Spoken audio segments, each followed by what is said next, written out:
Good evening. My name is Rabbi Alyssa Mendelson Graff from Port Jewish Center in Port Washington, New York, and I'm thrilled to welcome author Tracy Walder, who wrote the incredible book, The Unexpected Spy, From the CIA to the FBI, My Secret Life Taking Down Some of the World's Most Notorious Terrorists. Now, Tracy's asked me not to say any more, introduce her with a bio, so I'm going to turn things right over to Tracy. Tracy, welcome. So I am joining you from Dallas this evening. That's where I live, so I'm 1 hour behind. And I sort of wanted to, the reason that I asked not to give the bio is that I'm really going to give you the long version of my bio anyway. So I didn't want to do sort of a double duty, I guess, sort of situation. So I am originally from Los Angeles, California, the Valley, to be, more particular about it. And that is really at the time the mothership of where a lot of Jews lived in Southern California. I grew up in a Reform Jewish temple. And in LA, when I first lived, we actually, there were so many Jews, quite frankly, that I don't even know that we belonged to a temple, now that I have to think about it. But I was born with a developmental disability called hypotonia, which is, I guess the crude term for it is floppy baby syndrome. And so basically what that means is that you walk late, roll over late, you hit musculoskeletal developmental milestones late. And it can be fatal in some people because your heart is a muscle, but obviously it was not fatal in me. I just didn't walk until very late, didn't roll over until very late. And, in the 70s, they didn't know a lot about like physical therapy really, or even orthopedics has clearly come a long way since then. And I think my parents were just happy that I was alive, and the doctor kind of told them, well, she's always going to be really clumsy, but she'll never be like a gold star athlete. But I think my parents were perfectly okay with that. And I am too. And so when I was about 7, my parents moved to Orange County, California. And that was an area, now it has quite a large Jewish population, but at the time it actually had one temple for all of Orange County, which is crazy when you think about how many people live there. And so we joined the temple, and it was interesting because I started to notice right away, there's obviously a very large Christian contingent. And so a lot of times if you had friends who were Christian, you'd either go to activities at their church. It was just part of like a social thing that you did. But I noticed there was a huge difference. So I would go to their churches and you just sort of walk right in the door. But I would go to temple for, Friday night or Saturday, whatever. And, you're walking through metal detectors, and there was always a security guard there. And I think that's the case at a lot of temples today. It is at ours here in Dallas.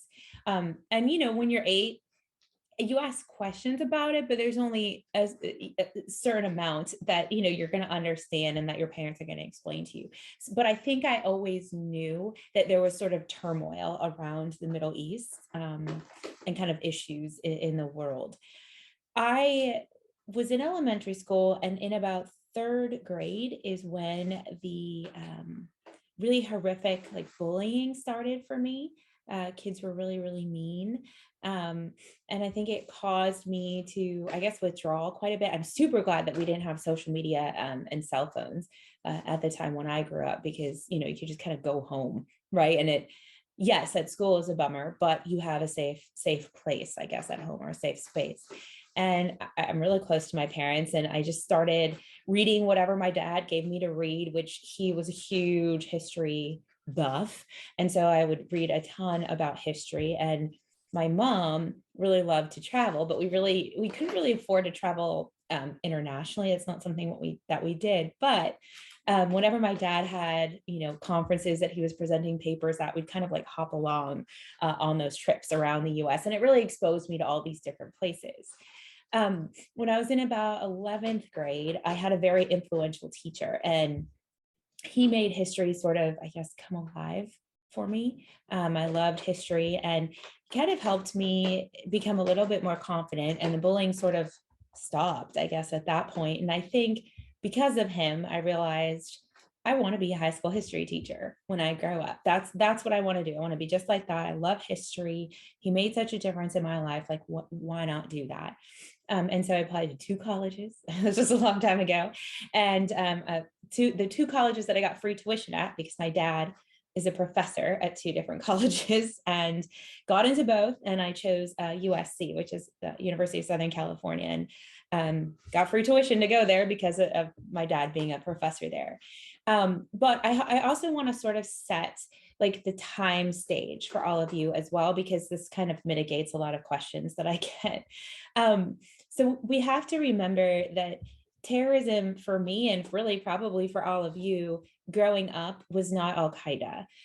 Terrorism for me growing up was Oklahoma City, Ruby Ridge, Waco. So for me, terrorism wasn't necessarily something that was associated with terror groups. We didn't know a whole lot about them at the time. And quite frankly, al-Qaeda was even very, very new. So I just want to make sure everyone understands, like, this is not something I set out to do, not because, you know, I'm silly and whatever, but really terrorism wasn't a thing. It just didn't frame me. Also, the question I get a lot is, you know, did you always want to be at the CIA?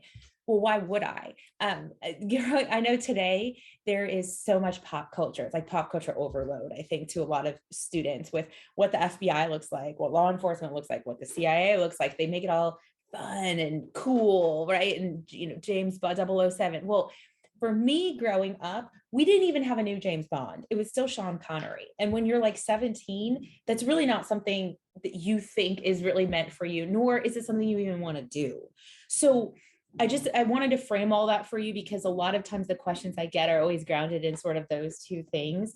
And no, I did not start out my life wanting to work at the CIA, but I think there's kind of logical reasoning behind that, if that makes any sense. And so I started at USC, started majoring in history, and I was struggling in my intro to economics class. It was a hard class for me, and I knew I needed to go meet with my professor. So I did. I went with one of my sorority sisters to go and meet with my professor. And it was very intimidating because he was the dean of the College of Letters, Arts, and Sciences, but he was really helpful. And afterwards, he kind of basically asked me the question of, like, you know, what do you want to be when you grow up, right? And I said, oh, I mean, I'm majoring in history because I'm going to be a history teacher. Isn't that what like everyone does that majors in history? It's beautiful. Sorry. And so I'm sorry. And so I major, he said, no, you don't have to be a history major. Let me give you, you don't have to be a history teacher. Let me give you a list of things that you can do with your major. And so he kind of printed out this list, and I started looking at it, and I was like, some of these things look interesting. Why don't I just apply to them? Why not? And so I applied for an internship. USC had a program at the time where you could intern for a senator in DC. So at that time, I interned with Senate Minority Leader Tom Daschle. I interned for him, and I loved it. And then I also interned at the Museum of Natural History, which was kind of attached to USC. And I spent my hours cataloging artifacts, writing the little descriptions that you see at museums. And I have to tell you, I loved that too. And both of those jobs actually both of those internships offered me jobs, but I still don't think I saw it as, you know, my calling or passion. But I think what it did do is it opened up my eyes to the fact that, oh, there's lots of things you can do with a history degree. I think that's what I kind of took away from that experience. But again, still hadn't gotten on the terrorism thing until I was working out in my sorority house and watching CNN randomly one day. It was 1997. I remember the year. And I was on the like elliptical thing watching CNN, and there was this guy in a cave being interviewed by two other gentlemen who I've since come to know, Peter Bergen and Peter Arnett. And the person they were interviewing was Osama bin Laden. That was his first and only interview that he did with a Western news station. And in that interview, he did 2 things. The first thing was he declared war on the US, which I think we all know he did that. And then he also declared war on the Jews. And I think when you're like a self-centered 19-year-old, it makes it personal, right? It makes it about you. And so I think I was like, okay, I want to find out more about this Middle East thing, or this Middle East place, or where this came from. But again, no classes on terrorism, right? Because it wasn't a thing. So I started adding like Middle Eastern history classes to my repertoire, political science classes, international affairs classes, all those kinds of things. And I loved it. Like I really enjoyed it, but I think I didn't see how to actually apply that, because why would I, right? Again, the CIA wasn't this kind of large entity that was doing that. So one day there was a career fair at USC, and a lot of times at career fairs, I think people don't realize that the CIA and FBI actually do recruit on college campuses. It's super common. It wasn't some kind of weird, uncommon thing. USC is a larger school, and they come to schools to recruit. And so I actually did not know that the CIA would be there that day. It was the focus of it was supposed to be, this was during like the .com boom. And so the focus of it was going to be .com hiring. And my roommate in college desperately wanted to work for a .com. And she said, hey, you should just go, bring your resume, whatever. I mean, maybe there'll be some cool internships. And I'm like, fine, it's on my way to my astronomy class. So, why not? And I had my resume and I got on my bike and I pedaled over, and there was a recruiter there. Hold on just a second. You have to go upstairs to bed. Sorry. And there was a recruiter there from the CIA. And I remember going up to him and asking him, hey, do you work this terrorism thing? And I think, he said yes, but he said it was a very small group. And really their hiring focus at that time were people that spoke Spanish and people that spoke Russian, just because in the mid to late 90s, there was a lot of instability in Latin America. And that was a huge intelligence gathering focus for them. And then I think Russia, because Russia is just going to always be an issue. But that just seemed to be the two issues du jour. And I knew I didn't fit into any of those categories, but I was like, well, whatever, I'll give you my resume. What do I have to lose other than you like not calling me back ever? I think that was more my attitude about it. And the reality is that they called a few weeks later, and I'm not going to go through all of it here, but I started my background process, which it consists of kind of different stages. I go through it in great detail in the book, but it's quite long. But I started passing every single one, and most people take about 1.5 years to clear. But because I was so young, I cleared very quickly, and I had a conditional offer of employment from them. By the time it was November of my senior year. So the offer was contingent upon me graduating from college, basically, which again is not unusual. And so I graduated from college in May, and I started at the CIA in June-ish, end of May, June. And another sort of misconception about the CIA is that you get to pick like what division you work in, and you don't. Yeah, I wanted to work counterterrorism, and I was hoping at some point I'd get to work it. But I certainly didn't go in there saying, you must put me in a counterterrorism center and I must do this. That's not how it works, really at any government entity. And so I got there, and I knew where I probably wasn't going to be. I knew I wasn't going to be an analyst. Most of them have PhDs in very specific subject matters. I knew that I wasn't going to work in like science and technology. No one wants me doing math, science, or anything like that. So I don't have a degree in it. So I knew I wasn't going to go there. And so where I did go was the Directorate of Operations. And so they are the ones that gather intelligence overseas from humans. So they gather human intelligence. It's where, I guess, essentially your spies live. I don't know any other way to put that. And so even luckier, I was actually placed into the Counterterrorism Center. I got super lucky. I think it wasn't because I was awesome. It was because it was a place that no one else wanted to be. The reality is all of the big wigs, all of the legends were like the head of the Latin America division or the head of the Russia division. I mean, that was really where all of the experienced people were. I mean, that was kind of the norm and what a lot of people aspire to. So there were a lot of young people in my division, a lot of women, surprisingly. I think people would be surprised. And I was very excited to be there. I wanted to be there. I know there was one guy in my group who was real upset that that's where he got put because he wanted to be working Russia, but it is what it is. Typically, you start training, you do not go to training right away. It's a little bit different. At the CIA, you start training sometimes almost a year, and it just depends. They want you to be at headquarters first, which I think is a good thing. So my job for that time was gathering human intelligence on training camps, terrorist training camps in Afghanistan. That's primarily what I did. And so that's what I was doing on September 11th. I always like to use that story at, parties. People are like, where were you on September 11th? And mine's the one that usually like tops everyone else. But that is what I was doing on September 11th. And I always get asked, how did you feel? Well, we don't really have time to deal with our feelings when we have to find the people that did what they did. I'm not saying that's healthy. I'm just saying I don't remember how I felt. I remember people crying in meetings and then getting kicked out of the meetings. I don't think people just didn't have any time to deal with how you were feeling when we have to fix this problem. And so I slept at headquarters for probably three days or so. I slept there.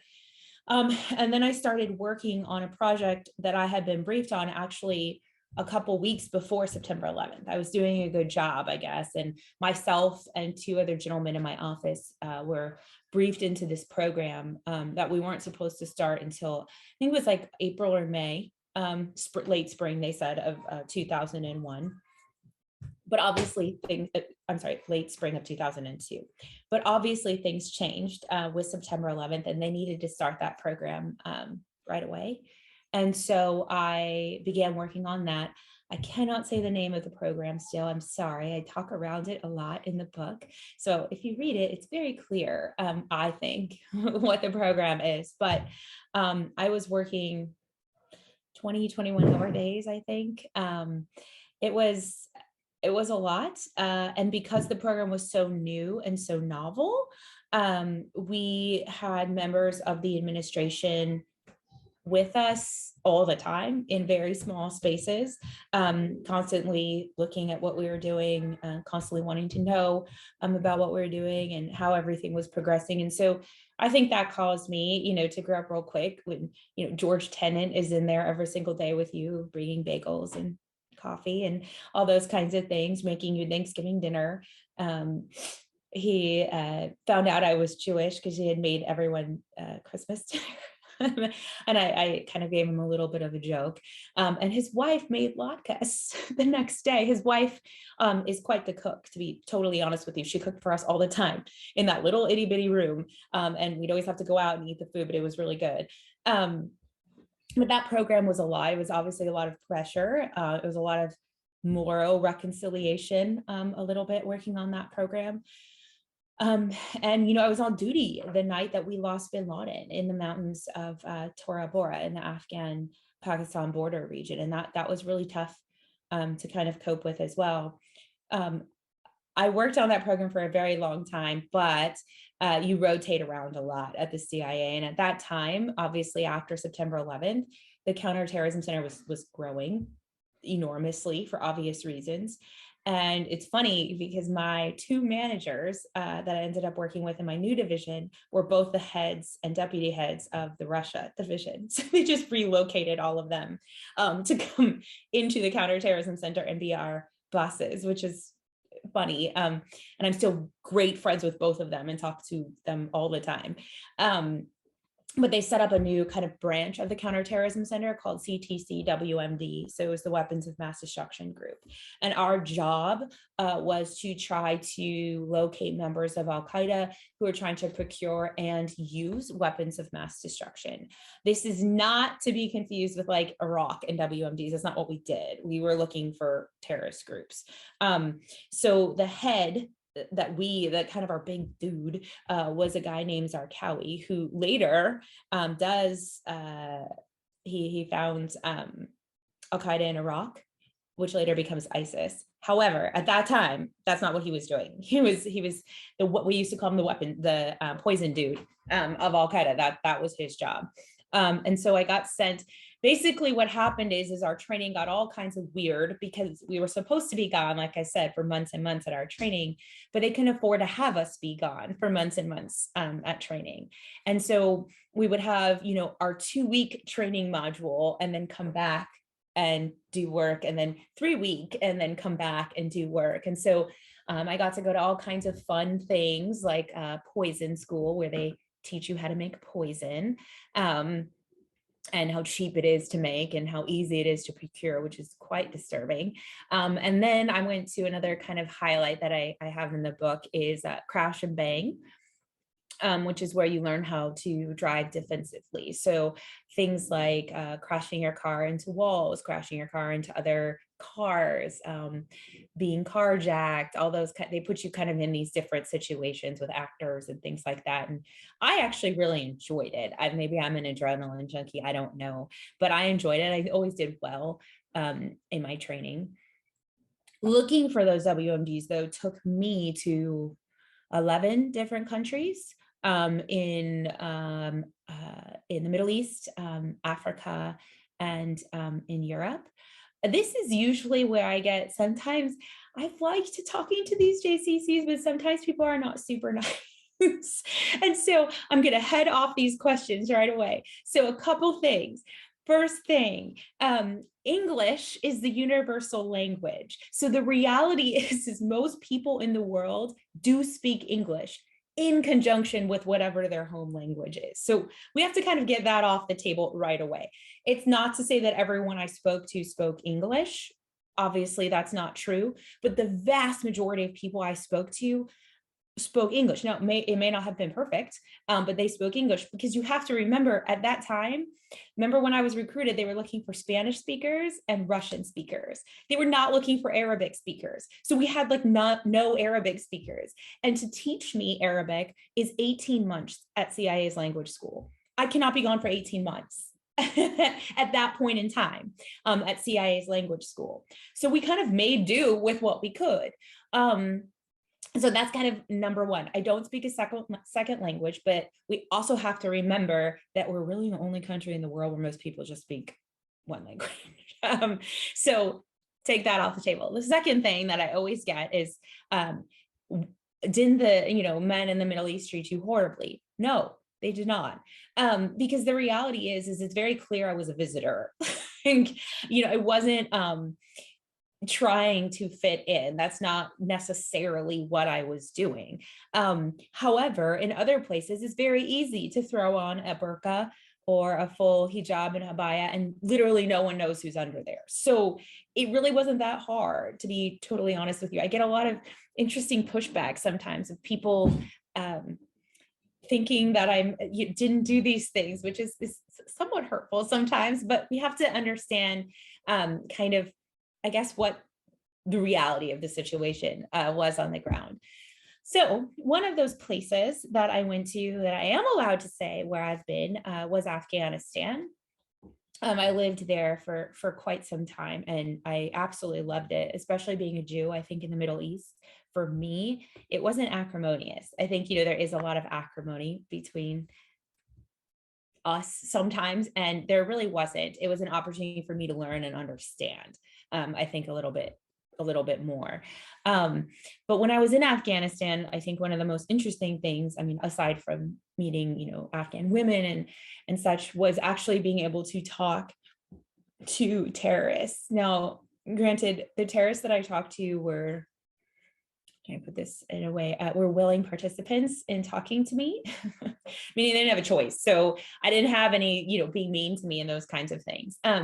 The ones I talked to were mostly very high-ranking members of al-Qaeda, and most of the high-ranking members of al-Qaeda were educated either in the US or in England. So there really wasn't a translation issue with them.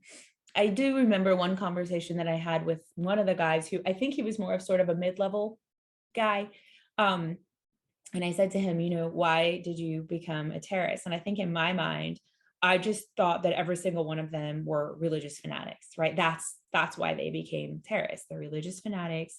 They want, to spread this all over the world. And I think that was what I had in my head. But I think I quickly learned that that was a big misconception on my part. I learned, in talking to him, when I asked him why he became a terrorist, he said, look, the country I live in has almost no government at all. His parents had left him when he was in 3rd grade. He was orphaned. He was living in a storm drain. He had no real source of food, no education. He had hepatitis and no medication for that hepatitis. And al-Qaeda sort of found him and was like, hey, do you want us to educate you? Do you want us to give you medicine and treat you like, and he became almost beholden to them. Is what I came to find out. And, at the schools they sent him to, they taught him English. And I think that was a huge misconception that was cleared up to me about why, the bulk of people, the suicide bombers, join al-Qaeda, is that they live in countries that are what we call failed states that don't provide for them. And they are seeking that from someplace else. And so, that I learned a lot. Another interesting, I guess, highlight conversation is I was speaking with one of them, and I think I was asking, oh, why do you hate Americans? And he's like, it's not Americans that I really hate. It's the Jews and how America treats the Jews. And, I think at that moment, you're like, dude, I'm Jewish. So deal with it, right? You just you have all these feelings and things you want to say. But I did not tell him that I was Jewish. And I didn't do that for 2 different reasons. The first one is that all of the rapport that I would have built with him would have been gone. And I would have had to redo all of that and potentially lost time in terms of attacks and things like that. And then the second reason is if this guy ever got out, he would realize, that I was Jewish and I think would hate us more. And so I just made a decision not to tell him. And, I got to go all over the world and I had this amazing experience. And I guess kind of one of the big things I talk about, or more explosive things I talk about in my book, is something called the poison chart. And that was quite the moment in my career. As I said before, I think I told you Zarqawi was the poison procurer for al-Qaeda. And so whenever we were back in the office, we all work in cubicles. It's just not sexy like you see in the movies. And we would to keep people straight, we would make charts with their faces, with their names, with their phone numbers, maybe a last location we had on them, just to keep ourselves straight. And so we had a chart that we made. It was kind of on our cubicle walls, and Zarqawi was at the top of the chart. And then, his other little kind of henchmen were on the chart, and it was just the Zarqawi poison chart. That's what we called it. A member of the administration at that time came down and came into where we were working and said, I want a copy of that chart, which was actually not a weird request at the time. We got that a lot. And so, our boss obviously was like, yes, you may have the chart. And so we gave him the chart. And that chart was used just a few days later by Colin Powell on the floor of the UN to justify the war in Iraq. They changed the title of our chart. And so you can actually Google it online now, and the title is not correct. It is al-Qaeda Connections to Iraq, which is, we had no evidence that Zarqawi was there or anything like that. But I think what people don't realize is, people become very focused on, the Iraq war, but we had done a lot to cultivate the locations of the people that were on that chart. And as a result of him showing their faces and all of their information, we lost all of them. They all went underground. And about 3 weeks later, they blew up a bunch of trains, a bunch of subway trains in Spain. And I think, we're like, we could have stopped that if they hadn't gone underground, which was really tough. Another question I get sometimes, is not worded super nicely, is, why didn't you blow the whistle on the chart? Why didn't you say something? I don't have a good reason. I would love to sit here and make up excuses, but I'm not going to, because they're all just the same excuses you hear all the time. I have no reason other than, it's really easy to be a Monday morning quarterback, right? But that's the only excuse that I could give people. Also, I was young, I was naive, and it just wasn't, I don't think I fully understood what was coming with the Iraq War. Obviously, now I know, but I don't think any of us really understood. And so I didn't leave the CIA because of that. I left the CIA because I think I realized I was a little burned out, and I realized that I didn't want to live overseas anymore. And I thought that that was actually a mature reason to leave, because a lot of people run away from a bad boss, a bad position, bad colleagues, but I wasn't doing that. I loved my boss. I loved my colleagues. They're all still really good friends of mine and were bridesmaids in my wedding. But the fact that the CIA is an foreign intelligence collection organization is never going to change. I don't want to change that about them. That's who they are. And so I realized that I needed to leave because I didn't agree, with traveling overseas. And so I thought my idea was, okay, I'm going to work for the FBI, be a special agent there, and work counterterrorism, but here in the US. That way I could work stateside. And so, CIA knew I was leaving. The FBI had to come and do my background check and all of that there. I was very open about it. And I left the CIA on like a Friday, and I started at Quantico on a Monday. So FBI is really different in that you go to training first, like right out of the gate. So you go to Quantico.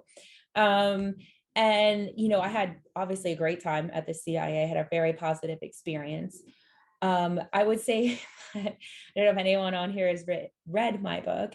I'll keep you in suspense a little bit, but the FBI was an experience, one full of sexual harassment and gender discrimination to a very extreme level, which was so weird because I had been, the only woman in the room at, CIA so many times, that it was very surprising, right, to see that happen someplace else. I just didn't expect it. And I think it's funny. My mom and dad have read my book, and they're like, why didn't you just quit Quantico? They knew what was going on, but I think they hadn't seen it written down. And I didn't quit because I think a couple reasons. First of all, I'm not going to let some bullies dictate my future. And I think I realized like Quantico is only a 4.5-month period of time. After that, you're sent out to your office. So I thought they'll leave, right? Like I won't be around them after this is done, gone. Well, I passed Quantico. I had to work really hard to pass the PT stuff, and kind of disguise the fact that I wasn't the best athlete, but I passed every single fitness test that I took there, and did a good job. I worked really hard. And I was sent to the Los Angeles field office, which for me, that's great. That's where I'm from. And even better, to the Orange County resident agency, which is an even smaller satellite office, which is exactly where I'm from. And when I was there, I didn't do counterterrorism. They didn't put me in the counterterrorism division, which is interesting. I wasn't actually upset about that, though. I like to, opportunity to learn new things. And I worked Chinese counterintelligence and Mexican gangs, which I actually enjoyed it. It was a really interesting opportunity to really be at the front end of Chinese economic espionage cases. I mean, that was very early on in us investigating them. And I enjoyed that, diving through people's trash, arresting people. I mean, that was interesting to me. However, the sexual harassment and gender discrimination continued on into my office. And I actually did file a complaint. The person that was doing it to me was my supervisor. And so I filed a complaint. And for them to investigate the complaint, their solution was to promote him and move me to an office 5 hours away without paying moving expenses, which that's not an acceptable solution to me, really to anyone, quite frankly. And so that is when I made the decision actually to leave. And I thought, well, now's as good a time as any to be that teacher that I had thought about. But I'm a different kind of teacher. So I went and I got my master's in education, and I actually started teaching my very first job in that same classroom of the individual who inspired me to be a teacher at my old school. And he was my master teacher, which was really cool, kind of like, this whole 360 moment. But I moved to Dallas, and I started realizing when I moved to Dallas, I started teaching all girls. And I started realizing that my students really had an interest in this stuff in foreign policy, in national security, in law enforcement. But there's not really a class that teaches that to high school students. And so I created one. And I started teaching it and became incredibly successful. And then I started wondering, why I had the issues that I did and the FBI. And I realized that only 17% of special agents are female. Females couldn't be special agents until 1972. I mean, I was born in the 70s. That's really not that long ago.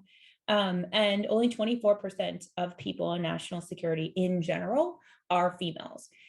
It's not to say that men are bad. They're not. They're amazing. But I think we need more gender equity, because I think both genders bring something to the table. I think diversity in general brings something to the table, but obviously my area that I focus in is gender diversity, obviously. And so I started thinking, well, why don't I try to change the narrative by almost creating my own little like national security farm in my classes. And since then I've had, over 100 girls who have gone into different careers, some at CIA, some at FBI, some at State Department, some at Homeland Security, some at the military academies, you name it, they're there. I just feel like be part of the solution. Don't just like sit back and complain about it, try to do something to change it. And I teach that same class to high school students, but then I also am an adjunct professor of criminal justice and domestic terrorism as well. And I'm the only ex-female law enforcement officer that's on staff. And I think that it's important for students to see that representation as well. And, it's interesting. I almost did not put in my book that I worked at the FBI. That's what's so interesting, because it's kind of shameful when you go through that experience. It's hard to talk about. But as I was writing the book, I got an email with a link to an article. It was a New York Times article, and it was 17 women suing the FBI. So this was like in 2019, suing the FBI for gender discrimination and sexual harassment. And I think at that moment, I'm like, this is going in the book, because I think I realized that it's not changed. And that was really disturbing to me. I thought, well, maybe it's changed, right? It obviously had not. I had gotten 10 times worse, I guess. If I can, I'm sort of done speaking, but I wanted to show you one more thing, if that's okay, before I proceed. And it's about the book itself. So if you haven't read it, and if you haven't seen the book, there are portions of it. I don't know if you can, I'm doing a good job of showing this, but there are portions of it that have what we call redactions in them. Okay, so it's funny, I never read Amazon reviews. It's just not a good idea to ever read reviews of your book. But one day I must have been incredibly bored, and I read one review, never did it again. And the review said that I was lazy for leaving those in. And I got so mad. I want to just explain the process to you. It's anything but. When you leave the CIA, you sign a non-disclosure agreement that anything you write or publish, you will send to them. So obviously I sent them the manuscript of my book. And when it came back to me, I had 8 chapters that were fully blacked out. And they don't tell you why. So I appealed 2 of those chapters and 1, but then I had to rewrite the others, and they don't tell you, so you have to guess. So you send it back. And then maybe there's just 6 chapters fully redacted, and then you send it back and you rewrite. I'm rewriting this whole thing, this whole dance. I rewrote the entire book 5 times, just so everyone knows. And so what you see is the result of 5 full rewrites, and my editor making the decision to just publish it the way that it came back. So it's not laziness, I guess is my point that I wanted to make to everyone. So with that, I wanted to see if you all had any questions. If not, it's okay, but I'm happy to answer. I can't imagine that people don't have questions, but Tracy, that was amazing. I could good listen to you talk. And I want to just say that I'm so glad that you actually put in the redactions so that people thank you. How complicated it is to tell the story. It is. Even though I have a bunch of questions, I'm going to give other people the opportunity to ask first. So if you have a question and you want to just raise your hand or make a comment in the chat, and I'll call on you. So Marcia and Mark, do you want to go first? And then John, I'll call on you next, okay? Thank you. I have a couple of small questions. When you first got recruited, were you able to tell people that you were hired by the CIA? Yeah, so that's kind of a pop culture thing too. It's so funny. It's so hard to like work within the constructs of that sometimes. So the vast majority of people that work at the CIA are actually not undercover. The people that have cover would surprise you. The people that have cover are actually like the HR folks, or the attorneys or the accountants. That's actually who mostly has the cover, which is super weird. When you go overseas, you have cover. But when you're here in the US, yes, I could tell people that I worked at the CIA. And when you said your first job, on stateside, I guess, was gathering human intelligence, was that working with the people who were on the ground elsewhere? That was that and going elsewhere too. And going elsewhere also. Okay. And when you said you were speaking with terrorists in Afghanistan and other places, were they prisoners at that point, or who did they think they were talking to?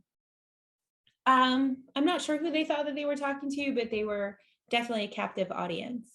Oh, okay. Thank you. John, you just have to unmute.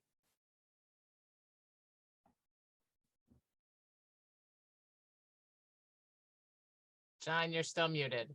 Okay, great. Oh, sorry. Hi, Tracy. My name is John Raymond. I'm a guest tonight.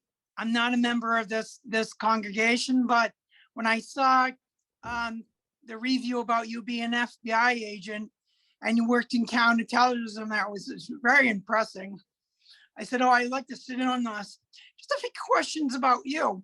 You mentioned a few things that stick out to me. By the way, I have hyperactivity with ADD, so I'm shy too. This isn't easy for me to be on here, so I'll do my best I can. You mentioned you were born with a developmental disability. You called it, I don't know what the medical term is, and you may have mentioned it, the floppy baby syndrome. Did that damage, whatever happened, affect you till to now, or did you heal from that, recover from that? Well, I'm glad that you're here. I know it's tough, so thank you for being here. You never recover from it. It's something you always have.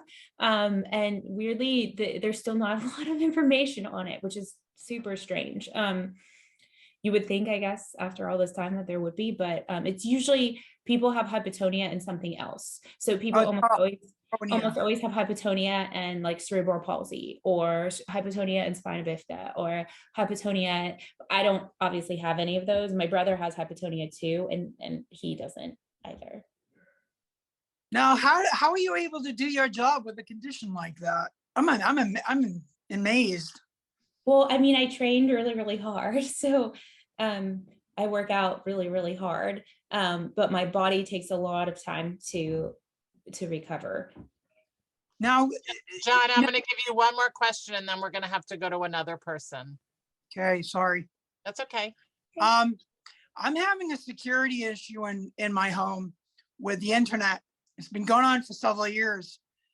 Is it possible perhaps I could communicate with you by email and ask you the best way to resolve it? I wouldn't be able to answer that, unfortunately. I typically don't, well, I don't give out my email, but also I don't really deal with internet and cyber things. Oh, that's not your area. Yeah.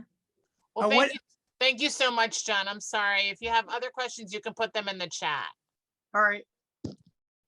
Judy, did you want to ask a question? You just need to unmute. Okay, I'm learning. Tracy, first of all, it's all fascinating. I didn't have time to read your book, so now I will. I will buy it and read it. It all sounds fascinating. First thing I want to say is thank you for your service. Not as a cliche. The second thing, I'm really sorry that there are so many numbskulls in the FBI. Oh my gosh, it's fine. Not like I put them there, but you know what I mean. And maybe this is a question that shouldn't be. I also can't believe anybody ever gave you a hard time at JCCs, but this is a question that I shouldn't even ask. Did you ever get an inkling of why they hate Jews? Or is it just like, if you live in New York, you have to hate the Red Sox? I mean, was there ever? Oh my God, that's hilarious. They never gave me an inkling, but I think just in my research and my studies, quite frankly, I think we've all looked into the issues, right, as members of the Jewish faith and Jewish community. I think that's something that we do. And I think, unfortunately, history, right, has not lent itself well to, these two groups of people statistically getting along, right? I'm not 100% certain. I think they blamed the Jews, at least from my understanding, right? I can only speak from what I garner from these conversations, is that they obviously don't like capitalism. They don't like the West, and they don't like the West's influence, but they also don't like the fact they feel that Israel kind of took over their caliphate, right? And they brought another faith in. That's how they see it. Obviously, I don't see it that way, but they see it that way.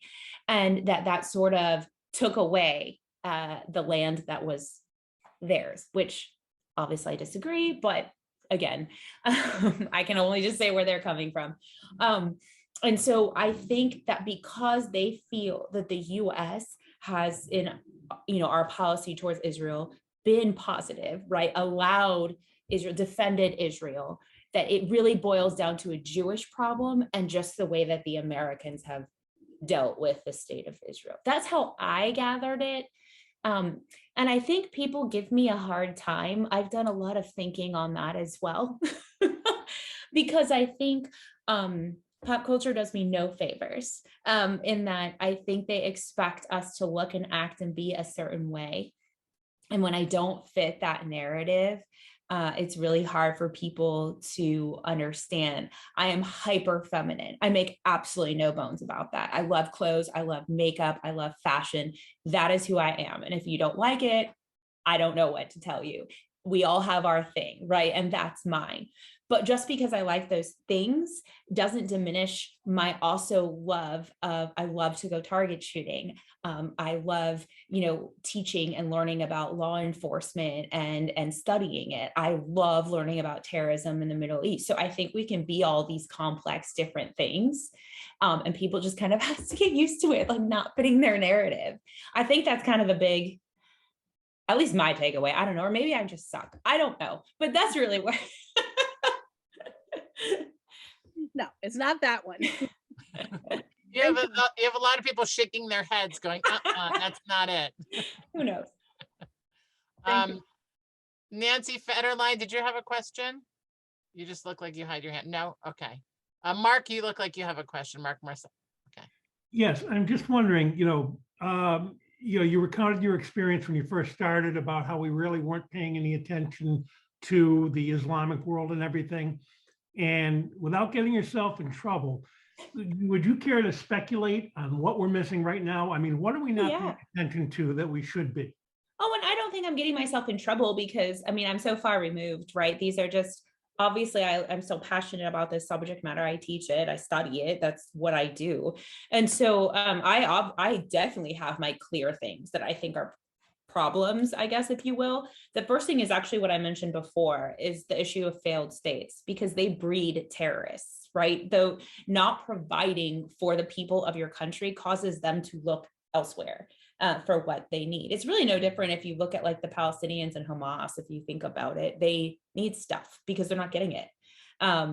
I don't excuse behavior that comes as a result of that. But if we're looking to stop the recruitment of terrorism, I think we need to look at, Somalia, Yemen, the Democratic Republic of Congo is a problem right now. And so I think we need to look at those places. We used to have, I'm sorry, I'm like geeking out right now, but we used to dedicate money to them in the budget in the Bush administration, the Obama administration, both of them did. Bush started it and then Obama continued it, but Trump defunded it. So I would love to see it come back. I think that would be awesome, to give them aid and assistance, or either if that's the UN or through us, I don't know. The other thing I think is an issue, and again, I worked it, so I don't hopefully it's not offensive to people, is Chinese economic espionage is a huge problem. You know, a lot of people say, well, why not Russia? Well, Russia and China spy differently from a cyber perspective. You have, you know, Russia is trying to mess with us, right? They're trying to get something actionable from us. China's just looking to steal our stuff and take it away. Like, there's two different sort of things. And I think that we're not doing enough to combat Chinese economic espionage. Again, just my opinion. I also think domestic terrorism is a problem. We have no federal charging statute for domestic terrorism, period. We have one for international, but not for domestic. And that's something I am very passionate about and do a lot of lobbying for. I'm really excited because if you guys have noticed in these recent school shootings, they've all actually been charged with domestic terrorism, which is very exciting to me. So hopefully we're moving in a correct direction with that. So that's the long answer to your question. What kind of statute would you like to see for a federal terrorism, domestic terrorism statute?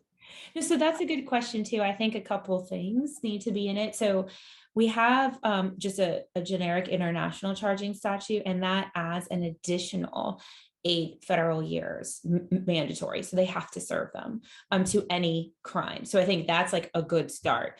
But I think also we also have no universal definition of it. And so when you put it into a law, right, or codify it into a statute, and you have a definition, then it doesn't become so loosey-goosey about what fits where in it, and it becomes a lot easier to charge people with that crime. And I guess the third thing is sort of superficial. We have a situation where we think that terrorism happens over there or with that group of people. And the reality is that if you look at all the multitudes of definitions of terrorism, like, we have people who do it here.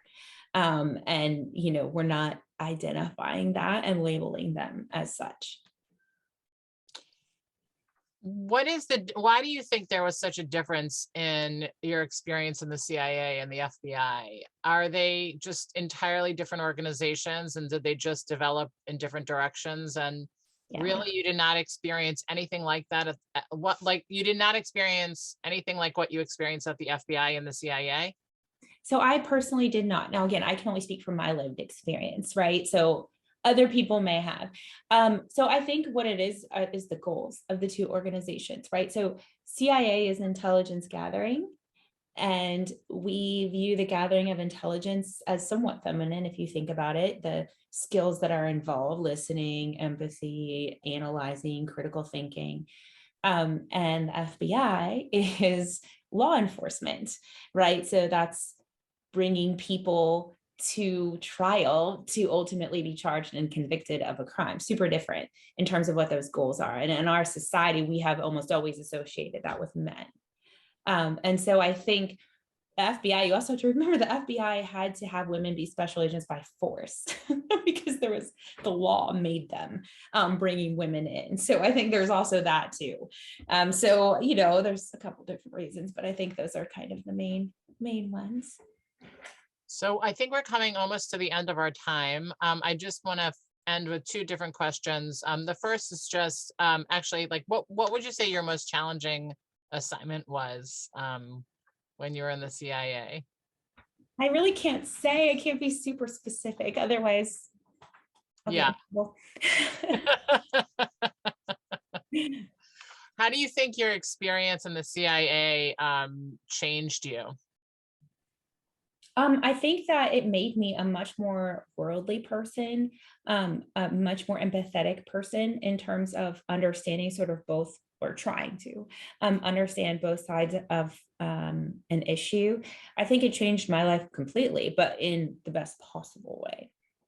And why do you think it's important for people like you to be working at the CIA and at the FBI?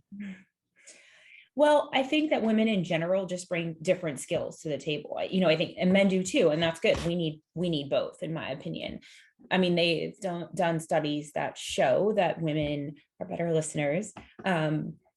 We have better critical thinking skills and more empathy, and those are all things that you need when recruiting assets overseas. So I think it's a huge plus. Well, it's an interesting thing because this in 1972, that was also the year that Sally Priesand was ordained, the first woman ordained in America as a rabbi in the Reform movement, but in general at all. So we'll be celebrating Rabbi That's crazy. Priesand. We'll be celebrating Rabbi Priesand throughout 2022. And the historic, ceiling that she cracked but did not shatter. And what we've learned from her and from you is that it doesn't take just one person to crack or even shatter the ceiling. Like, it takes a lot of people to follow them and to continue to make the change. Just having a woman become a rabbi doesn't change the rabbinate and doesn't change the way the Jewish people work and are led but it does start to make the change. And so it is for the CIA, though you weren't the first. You were in many ways the early days, and it's so exciting and inspiring to hear about the students that you've taught who've gone on to do the incredibly important work that you did, and in different lanes, but kind of in the same direction. So I want to thank you for this, first of all, for the incredibly important work that you've done to serve our country, and also for you to put some of that down in this book for us to learn about your story, and to find and take inspiration from it. And my last question is, so what comes next for you? Being a mom, I guess. I'm working on a children's book, a children's adaptation of my story. So that's kind of what we're doing next. But I really appreciate the opportunity to be here with all of you, and thank you for being so kind and warm. And Rabbi, I hope you feel better. Thank you so much. And I will just say, when that book comes out, I want it, and we want you to come back. Absolutely. And thank you again. The book is called The Unexpected Spy by Tracy Walder. We hope that you'll get it in your local bookstore. But if you can't, we want you to get it on Amazon, and everyone who came tonight will get a link so that you can order it. And Hanukkah is over, but Christmas is still coming, and it's still a great opportunity to give somebody a terrific gift. So I hope you'll go out and get the book. And again, Tracy, thank you so much. Thank you. I just want to say quickly, I have 2 granddaughters and I want them to have that book. So I'll hurry up and do it. Yes, get it done. And when it's done, let us know if you want it. So thanks, guys. Have a good night, everyone. Thanks for coming. We'll see you again soon.